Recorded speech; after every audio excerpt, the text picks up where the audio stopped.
অন্তত পক্ষে প্রত্যেকের মাঝে পরিবর্তনের চেষ্টা থাকা উচিত।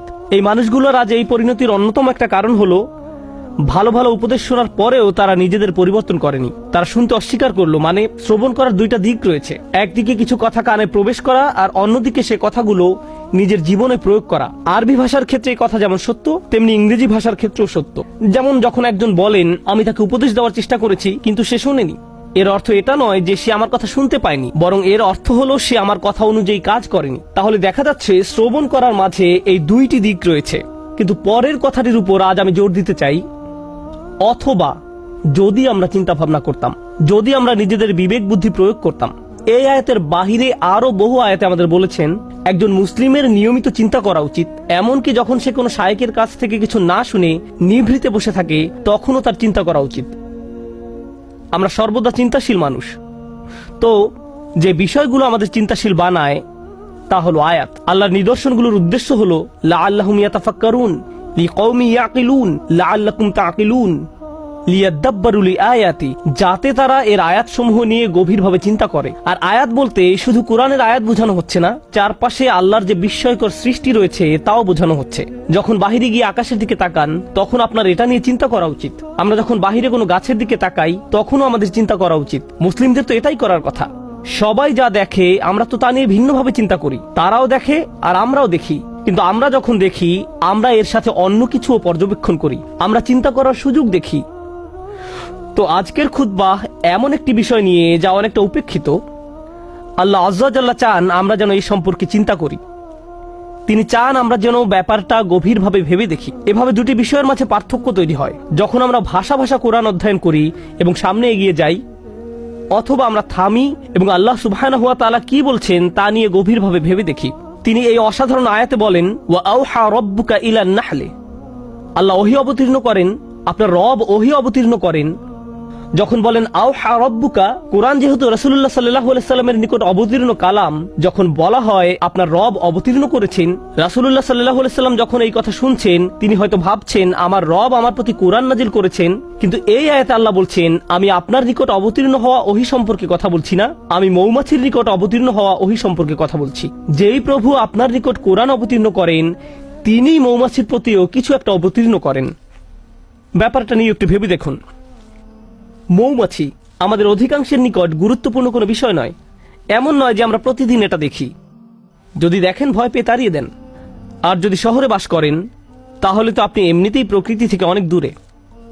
মোটের উপর আমরা ইট পাথরের শহরে থাকি। আল্লাহর সৃষ্ট বিস্ময়কর প্রকৃতির সাথে আমাদের সাক্ষাৎ হয় কদাচিৎ। যে একটি সৃষ্টিকে এখনো এড়ানো যায় না তা হলো আকাশ। আকাশ সব সময় উপস্থিত। যারা ব্যস্ত শহরে বাস করেন তাদের এমনকি উপরের দিকে তাকানোরও সময় থাকে না। তারা আশেপাশে তাকান, বাসে যাতায়াত করেন, তারা এমনকি আকাশও দেখেন না। তাহলে আমরা কি নিয়ে ভাববো? আমরা এমনকি নিজেদের জন্য চিন্তা করার সময় পাই না, বা আল্লাহ আমাদের যা নিয়ে চিন্তা করতে বলেন তা নিয়েও ভাববার সময় পাই না। তো এই খুতবাতে আমি আপনাদের এমন জিনিস নিয়ে চিন্তা করতে বলবো যা আমরা সম্পূর্ণরূপে উপেক্ষা করি।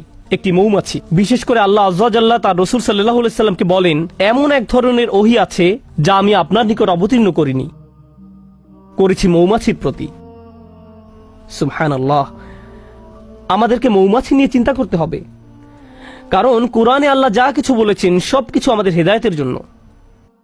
তাই একজন বিশ্বাসী হিসেবে এই ক্ষুদ্র সৃষ্টির প্রতি আমাদের এখন অন্যরকম একটা শ্রদ্ধা তৈরি হয়েছে, কারণ আল্লাহ বর্ণনা করেছেন এই ক্ষুদ্র সৃষ্টি আল্লাহর ওহী গ্রহণ করে থাকে।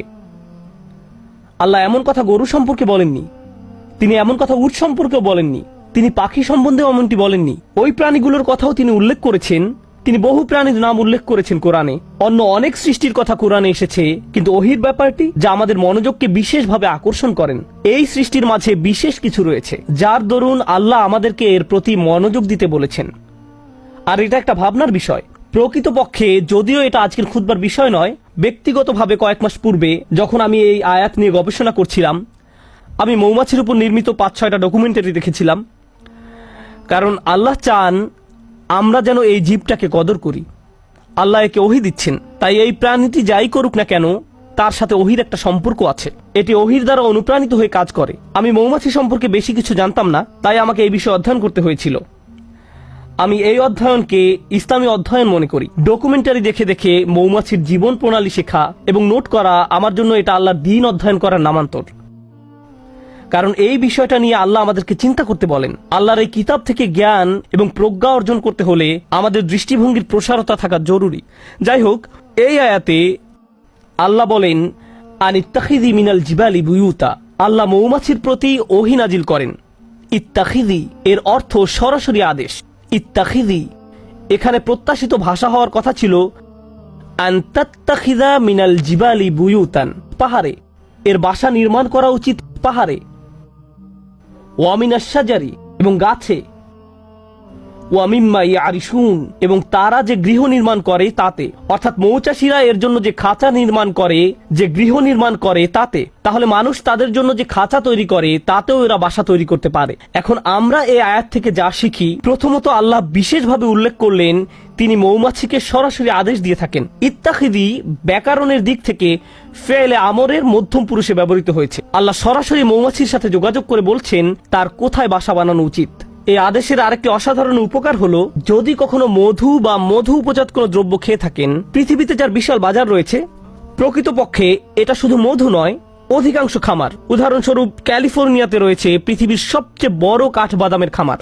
পৃথিবীর 90% কাঠবাদাম আসে সেখান থেকে, আর এর সবটা আসে মূলত মৌমাছির সাহায্যে, যারা বিভিন্ন রকম কাঠবাদামের গাছ থেকে ফুলের রেণু সংগ্রহ করে এবং পরাগায়নে সাহায্য করে, এবং এজন্য কৃষকরা সেখানে মৌ চাষ করে। এখন আল্লাহর প্রতি ওহী নাজিল করে বলেন তুমি বাসা বানাতে পারো পাহাড়ে, বাসা বানাতে পারো গাছে। যদি আল্লাহ না বলতেন ওয়া মিম্মা ইয়ারিশুন, তাহলে আপনারা মৌমাছির বাসা পেতেন শুধুমাত্র পাহাড়ে এবং গাছে। আমরা কখনোই মৌ চাষ করতে পারতাম না। কিন্তু তিনি বলেছেন ওয়া মিম্মা ইয়ারিশুন, যেন আমি আর আপনি মধু খাওয়ার স্বাদ উপভোগ করতে পারি। কারণ আল্লাহ একে অনুমতি দিয়েছেন মানুষের তৈরিকৃত বাসায় মৌচাক নির্মাণের জন্য, যেন আমরা এর চাষ করতে পারি। ব্যাপারটা নিয়ে একবার ভেবে দেখুন। এই ভাবনা আমাদেরকে এই সত্য অনুধাবন করতে সাহায্য করে যে আল্লাহর সৃষ্টি জগৎ থেকে যত কিছু আমরা উপভোগ করতে পারছি, এর কারণ আল্লাহ এদেরকে সরাসরি আদেশ করেছেন আমাদের সেবা করার জন্য। এই ক্ষেত্রে মৌমাছিকে আদেশ করা হয়েছে আমাদের সেবা করার জন্য। তাই যখন মানুষ মৌ বক্স নির্মাণ করে, তুমি তাকে নিজের বাসা হিসেবে গ্রহণ করে নাও। কিন্তু আজ আসলে যে বিষয়টা নিয়ে কথা বলতে চাই তা হলো এই ক্ষুদ্র সৃষ্টি থেকে কিছু পথ নির্দেশনা। শুধু এই সৃষ্টির কদর করা নয়, বরং কিছু হেদায়েত। আর আমি এমন কিছু শিক্ষা এর কাছ থেকে পেয়েছি যা আমাকে সম্পূর্ণ হতবুদ্ধি করে দিয়েছে।